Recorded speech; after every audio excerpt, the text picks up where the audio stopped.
Apakah Anda pernah merasakan nyeri pada punggung bawah ketika mengangkat benda dari lantai? Bisa jadi itu adalah LBP. Lalu, apa sih LBP itu? Dilansir dari WHO, LBP atau nyeri pinggang bawah merupakan rasa nyeri yang terletak di antara bagian tepi bawah tulang rusuk dengan bokong. Biasanya, nyerinya dapat disertai dengan nyeri salah satu ataupun kedua kaki serta dapat berkaitan dengan gejala neurologis yang terletak di ekstremitas inferior. Keadaan ini biasanya juga saling berkaitan dengan berbagai kondisi, antara lain kondisi psikologis, biofisika, maupun sosial yang memiliki dampak pada proses pengantaran nyeri serta pengalaman terjadinya nyeri bagi individu. Prevalensi dari low back pain tergolong cukup tinggi, di mana menurut Ciza pada tahun 2020, LBP menyerang sekitar 568 juta orang di dunia dan menjadi penyebab dari kecacatan total di 160 negara. Sedangkan di Indonesia sendiri, berdasarkan data Kementerian Kesehatan Republik Indonesia tahun 2018, prevalensi low back pain mencapai angka 34,4 juta orang di seluruh Indonesia. Terdapat beberapa hal yang dapat mempengaruhi munculnya low back pain, antara lain berat badan, limitasi gerakan, gerakan yang salah, ketegangan otot, mengangkat beban dengan postur yang salah, serta kondisi patologis. Berdasarkan waktu terjadinya nyeri, LBP terbagi menjadi 3 subtipe, yaitu nyeri punggung bawah akut, yaitu nyeri yang berlangsung kurang dari 6 minggu, nyeri punggung bawah subakut, yaitu nyeri yang berlangsung antara 6 hingga 12 minggu, dan nyeri punggung bawah kronis, yaitu nyeri yang berlangsung lebih dari 12 minggu. Prognosis untuk LBP tergolong sangat baik, di mana sebagian besar gejala akan sembuh dalam waktu 2 minggu pada 70 hingga 80% pasien yang terkena dampak. Sedangkan hanya 5% lainnya yang mengeluhkan nyeri berkepanjangan. Dalam penelitian, disebutkan bahwa dengan melakukan komunikasi yang baik dengan pasien selama berlangsungnya terapi, dengan cara menekankan prognosis baik low back pain dapat membantu untuk mencapai rehabilitasi yang baik. Pada umumnya, gejala yang timbul pada penderita LBP yaitu terjadinya spasme otot disertai nyeri di daerah punggung bawah, baik menjalar maupun tidak. Sedangkan pada pasien dengan radikulopati biasanya merasakan kelemahan, penurunan sensasi atau berkurangnya kemampuan motorik. Pasien dengan radikulopati lebih terpengaruh dan memiliki prognosis lebih buruk dibandingkan dengan mereka yang hanya mengeluh nyeri pinggang. Berikut merupakan diagnosis banding dari LBP.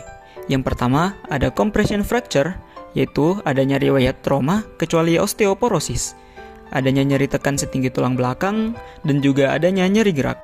Yang kedua, ada herniated nucleus pulposus, yaitu adanya nyeri dari akar saraf L1 sampai L3 yang menjalar ke pinggul atau paha anterior, dan juga nyeri dari akar saraf L4 sampai S1 menjalar ke bawah lutut.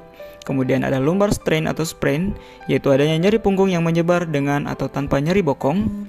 Kemudian spondylolisthesis, yaitu nyeri kaki yang lebih parah dibandingkan nyeri punggung, adanya rasa sakit yang memburuk saat berdiri dan berjalan dan membaik saat istirahat. Dan yang terakhir ada spondylosis, yaitu di mana nyeri diskus seringkali memburuk dengan aktivitas fleksi atau duduk, sedangkan nyeri faset sering memburuk dengan aktivitas ekstensi seperti berdiri atau berjalan. Seorang perempuan dengan inisial Nyonya M berusia 62 tahun datang ke klinik fisioterapi dengan keluhan nyeri pada punggung bawah dan menjalar sampai ke kiri. Fisioterapis kemudian melakukan anamnesis umum dan melakukan pemeriksaan dan diperoleh data sebagai berikut.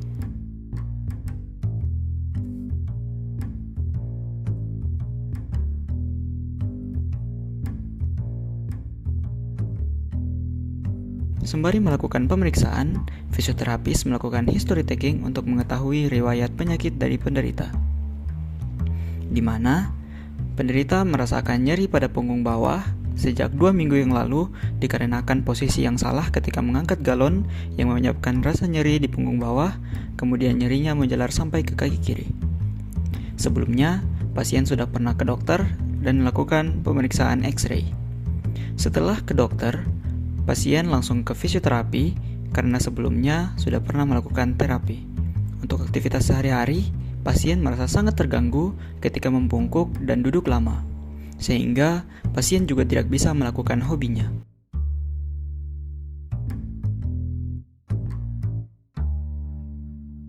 Fisioterapis juga melakukan inspeksi statis dan juga inspeksi dinamis, di mana untuk inspeksi statis sendiri, fisioterapis menggunakan aplikasi Apex Body Posture Evaluation.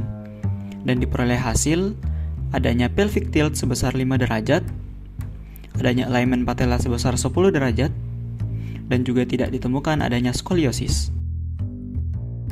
Untuk inspeksi dinamis, pola jalan dari pasien terlihat normal, tidak ditemukan adanya tremor, pola nafas pendek dan dangkal, postur saat jalan normal, dan tidak menggunakan alat bantu gerak.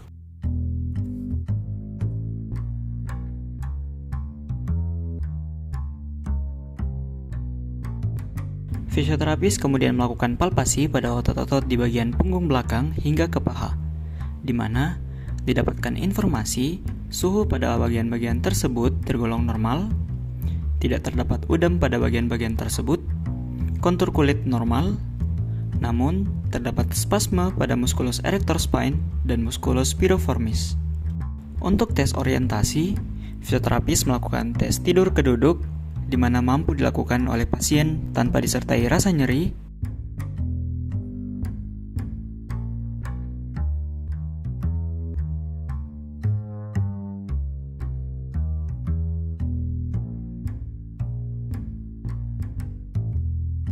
pasien juga mampu melakukan duduk ke berdiri tanpa disertai rasa nyeri, namun pasien tidak mampu untuk berdiri ke bungkuk karena disertai rasa nyeri, dan pasien tidak dapat melakukan berdiri ke jongkok.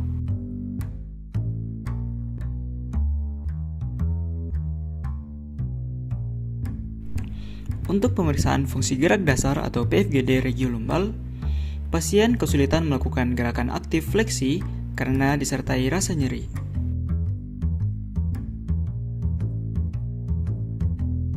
Namun, pasien mampu melakukan gerakan aktif ekstensi, pasien mampu melakukan gerakan aktif lateral fleksi sinistra, pasien mampu melakukan gerakan aktif lateral fleksi dekstra, pasien mampu melakukan gerakan aktif rotasi dekstra, dan pasien mampu melakukan gerakan aktif rotasi sinistra. Selanjutnya, untuk PFGD pasif lumbal dan juga TIMT, di mana pasien mampu melakukan gerakan fleksi dan juga TIMT normal. Untuk ekstensi, gerakan pasif normal dan TIMT normal. Untuk lateral fleksi dekstra, PFGD pasif normal, TIMT normal. Lateral fleksi sinistra, PFGD pasif normal, TIMT normal. Dan rotasi sinistra, PFGD pasif normal, TIMT normal. Selanjutnya, untuk PFGD regio hip, pasien mampu melakukan gerakan aktif fleksi, pasien mampu melakukan gerakan aktif ekstensi, pasien mampu melakukan gerakan aktif abduksi, pasien mampu melakukan gerakan aktif adduksi, pasien mampu melakukan gerakan aktif endorotasi, dan pasien mampu melakukan gerakan aktif eksorotasi. Sedangkan untuk PFGD pasif dan juga TIMT, pasien mampu melakukan fleksi pasif dan TIMT normal, pasien mampu melakukan ekstensi pasif dan TIMT normal, pasien mampu melakukan abduksi pasif dengan TIMT normal, pasien mampu melakukan PFGD pasif abduksi dengan TIMT normal, pasien mampu melakukan gerakan adduksi pasif dengan TIMT normal, pasien mampu melakukan gerakan endorotasi pasif dengan TIMT normal, dan pasien mampu melakukan gerakan eksorotasi pasif dan TIMT normal. Dari pemeriksaan-pemeriksaan yang dilakukan, diketahui terdapat limitasi ROM berupa terdapat keterbatasan ROM regiolumbal pada gerakan fleksi. Kemudian adanya limitasi ADL, yaitu terjadi keterbatasan gerakan pada saat membungkuk dan toileting. Pekerjaan terganggu dan juga rekreasi terganggu. Untuk tissue impairment dari kasus ini, psikogenik, adanya kecemasan dari pasien, muskulotendinogen, adanya spasme pada musculus erector spine dan musculus piriformis, tidak adanya osteoartrogen, dan neurogen pada nervus ischiadicus. Untuk tes spesifik yang pertama yaitu tes straight leg raise atau SLR, yaitu tes yang biasanya digunakan untuk mengidentifikasi patologi diskus atau iritasi akar saraf, karena tes ini secara mekanis menekan akar saraf lumbosakral. Tes ini bernilai positif ketika terdapat nyeri kaki radikular dan juga nyeri pada pinggul ketika kaki difleksikan pada 30, 60, atau 70 derajat. Selanjutnya ada Neri test, di mana tes Neri ini merupakan kombinasi dari tes SLR. Fisioterapis kemudian mengarahkan pasien untuk melakukan ekstensi knee sembari memfleksikan cervical. Tes ini positif ketika timbul nyeri sepanjang saraf ischiadicus atau stretch pada spinal cord. Selanjutnya yaitu tes Patrick, di mana tes ini digunakan untuk mengidentifikasi adanya patologi pinggul dengan mencoba mereproduksi nyeri di pinggul, tulang belakang lumbal, atau daerah sakroiliaka. Tes ini merupakan alat screening pasif untuk patologi muskuloskeletal seperti disfungsi pinggul, tulang belakang lumbal, atau sendi sakroiliaka, atau cedera pada iliopsoas. Selanjutnya yaitu tes SLAM, yaitu manuver yang dibuat untuk meningkatkan tegangan pada saraf skiatik. Tes ini dikatakan positif jika selama prosedur, pasien mengalami nyeri radikular yang bertambah dan berkurang ketika tulang belakang servikal diekstensikan.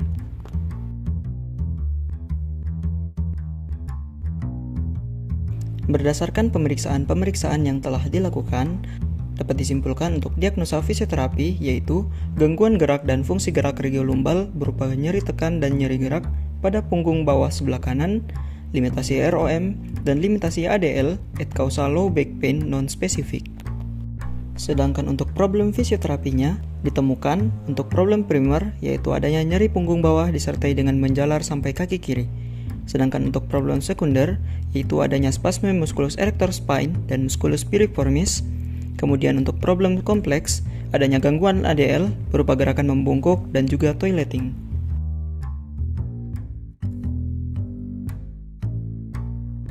Untuk modalitas elektroterapi, di sini kami menggunakan IRR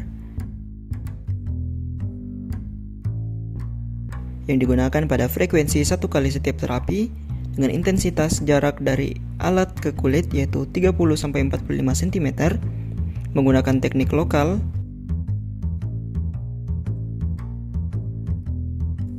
selama 10 menit.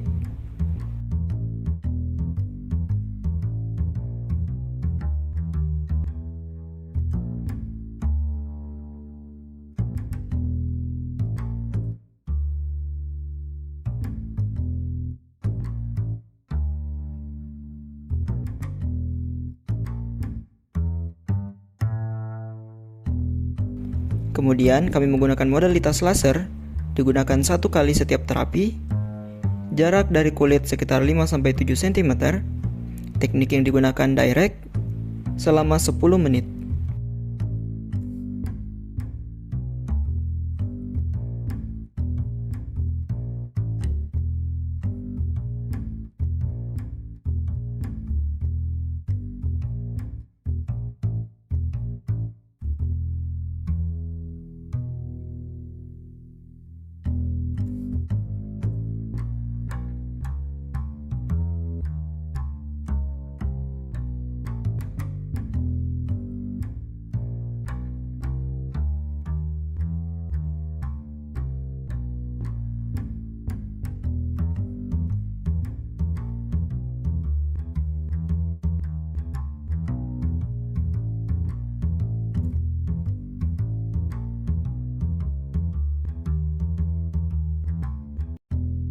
Selanjutnya, modalitas TENS digunakan 1 kali setiap terapi. Teknik segmental selama 10 menit.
Selanjutnya kami menggunakan muscle gun selama 1 kali setiap terapi, intensitas 3-4 bar, teknik sirkular selama 5-7 menit.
Selanjutnya untuk manual terapi, di sini fisioterapis melakukan friction yang dilakukan setiap 1 kali setiap terapi dengan intensitas lokal dan teknik thumb teknik selama 3 menit.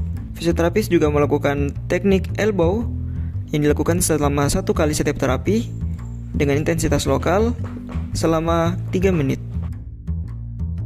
Selanjutnya fisioterapis melakukan breathing exercise yang dilakukan 1 kali setiap terapi dengan intensitas 8 kali hitungan, 8 kali repetisi, teknik diafragma breathing selama 5 menit.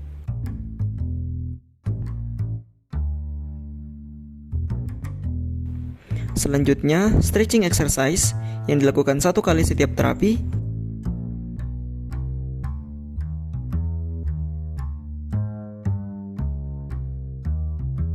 Intensitas 15-30 kali hitungan dan 4-5 kali repetisi.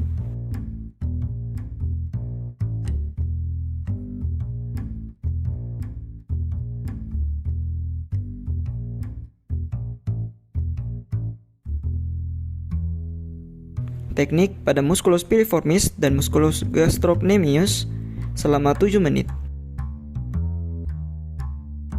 Kemudian, balancing exercise yang dilakukan 1 kali setiap terapi, intensitas 10 kali hitungan, 3 kali repetisi dengan menggunakan Bosu ball selama 5 menit.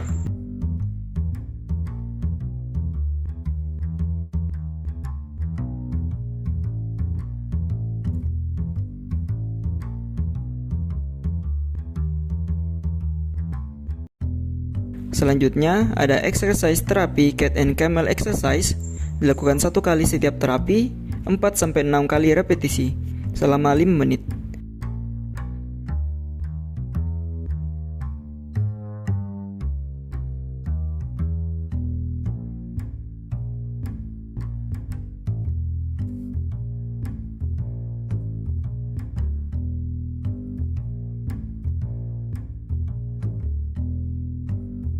Selanjutnya, kneeling Superman dilakukan 1 kali setiap terapi, intensitas 4-6 kali repetisi selama 5 menit.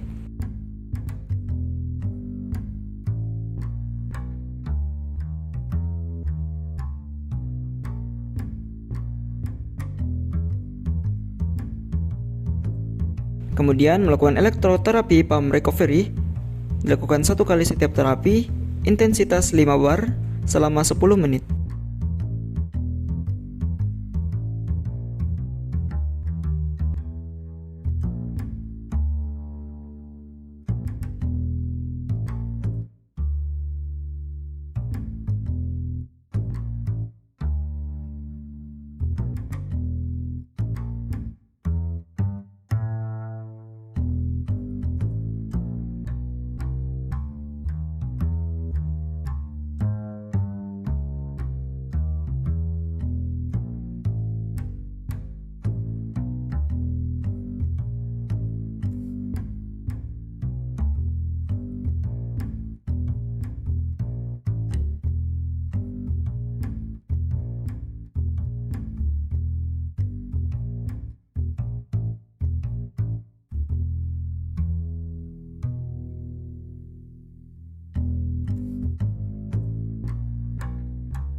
Fisioterapis melakukan evaluasi dengan cara menilai apakah nyeri yang dirasakan pasien berkurang dan lebih baik daripada pertama kali datang ke klinik.